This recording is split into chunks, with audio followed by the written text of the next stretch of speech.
feel a little from the RHOBH reunions. I feel like Kyle and Kath have just gotten totally on the same page where it's like we're going to stay on reality TV, but we're really not going to reveal much family information at all. Again, in this reunion, why do you think everyone sort of tiptoes around Kyle and Mo? And is it just the I power they mean, have in Hollywood? I mean, Andy, I thought for the first time tried to push like as much as possible, but again, we kind of went back to, and I understand Garcelle's frustration. Like, I understand why she's out and like done with this show because it's really not real anymore. Do you think? I mean, well, we there's the double standard. Like Andy has a yeah double yeah standard. Andy Cohen's double standard. I'm sorry. I You're know like you just said it. it You're happens in pushing, you're like tiptoeing around Kyle and saying, with all due, you did a music video. Listen, if this were Garcelle, if this were Sutton, if this were Dorit, you would hold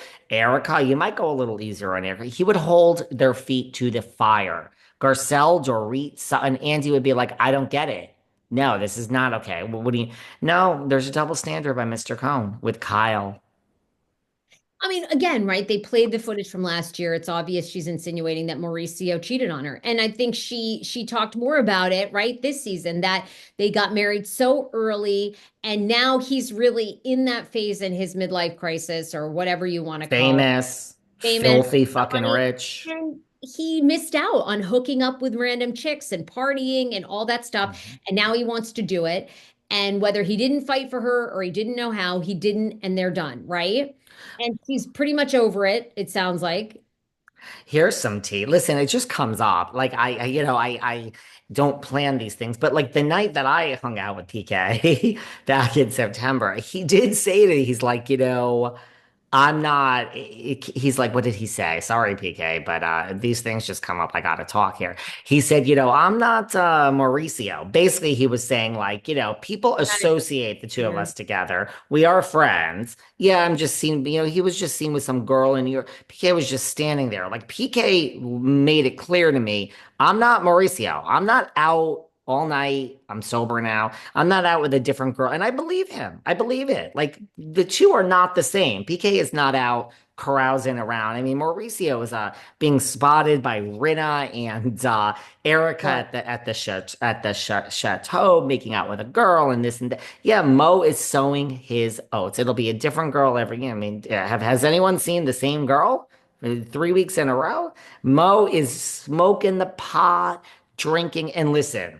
Fame is great, guys, but if you're not famous and you have shitloads of money, life works out as well. So even if Mauricio wasn't famous, I mean, owning the agency, there's a line out. The guy could gain 390 pounds. He could become bigger than Tammy Slayton was back with the sister, the 1,000 pounders. With it doesn't matter. It doesn't matter. It does not matter. We have Tom Girardi with Eric. I mean, that was fake money. Now we've learned, but Mauricio has real money. So people could roll their eyes all they want, but I don't know where you live. I hope life is great for all of you in Missouri and Nebraska. But here in LA, let me tell you something. It's worse than anywhere else. You got money, they line it up out the door, right, Sarah? Yeah. I mean, they really do. No, it's the truth. The truth. And then you add Sorry. it with fame. No, no, no, no. It's the freaking truth. No, it's very interesting. And I thought that reunion was so fascinating. And even Kathy, right? Past years we've seen Kath, I think, kind of jump in, go at it. Now she is a friend of, but I feel as though those two have really made, even with the Kim Richards stuff that came up, right? I mean, it's very generic about Kim. Thanks to this podcast. Thank you very much. Andy's like, I heard somewhere that she was in Florida. He doesn't like Yeah, you heard credit. it from Doesn't give it- Behind the Velvet Rope podcast. I said it here with you, and it got picked up by all the press, and they show a headline, Kim's in. That's from this podcast, everybody. Thank you very much. Yeah, he doesn't like to give you credit, which is Mind you, FYI, Dorit saying, Sutton, you did a bunch of press in 2020 that you start drinking at 10 a.m. I'm like, now this sounds familiar to me. I Googled it. Sutton Strack says on Behind the Velvet, it's on the Bravo webpage. Sutton Strack said on the Behind the Velvet Rope podcast, that's from this podcast too, that Sutton starts to drink at 10 a.m. Google it. why Sutton drinks at 10 a.m. It'll come up. why Andy doesn't like to.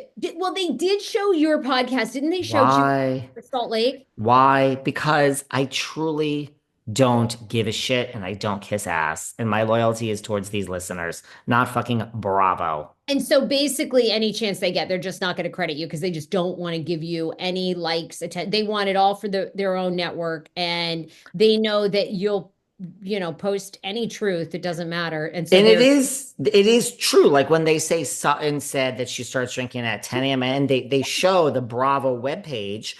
Well, that is true. It was on the Bravo webpage. Now, if you go to the Bravo webpage in 2020, it says Sutton Strack says she starts drinking at 10 a.m. on the Behind the Velvet Rope podcast. Like they have to say it because that is where it originated. Once it gets picked up enough places, you don't really have to go back to the source. You can go back to any of the sources.